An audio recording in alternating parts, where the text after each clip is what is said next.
मी दोन शब्द फक्त बोलतो तुम्हाला, जे की एका जिम्मेदार व्यक्तीनं काल किंवा आज वक्तव्य केलेलं आहे की कुठल्या तरी एका जातीला पकडून त्याला टार्गेट केलं जात आहे. त्यामुळं मी आत्ता बोलतोय, नाही तर मला म्हणजे तब्येत बरोबर नसल्यामुळं मला बोलता येत नव्हतं, पण मला बोलणं पण तेवढंच गरजेचं आहे.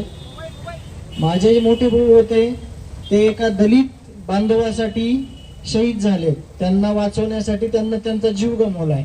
आज तुमच्या अकोल्यामध्ये जे संतोष तांदळे म्हणून सर्व्हिसला आहेत, त्यांचं गाव कुठं आहे मला सांगता नाही येणार, पण त्यांनी ज्यावेळेस माझ्या भावाची हत्या झाली त्यावेळेस मला मेसेज केलेले आहेत की मी तुमच्या भावाची तर जागा घेऊ शकत नाही, पण मी अर्धा संतोष अण्णा म्हणून आयुष्यभर तुमच्या सोबत राहील. ते वंजारी समाजाचे आहेत, ते इथंच कुठेतरी आहेत, ते आम्हाला कालपासून फोन करतायत, आमच्या गावाच्या शेजारचे आहेत.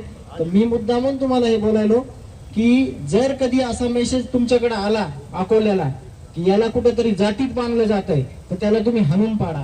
का तर आपण सगळ्या जाती धर्मातील लोक या न्यायासाठी उभारलेलो आहे.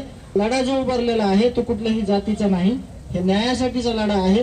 आयुष्यभर तुम्ही आमच्या सोबत राहणार आहेत हा शब्द पण द्या, आणि या लढ्यात जोपर्यंत या सगळ्या नराधमांना फाशी होत नाही तोपर्यंत आमच्या खांद्याला खांदा लावा, आमच्या पाठीवर हात द्या. माझे लेकरं जे आज उघड्यावर पडले त्यांना कधीही तुम्ही उघड्यावर पडू देऊ नका.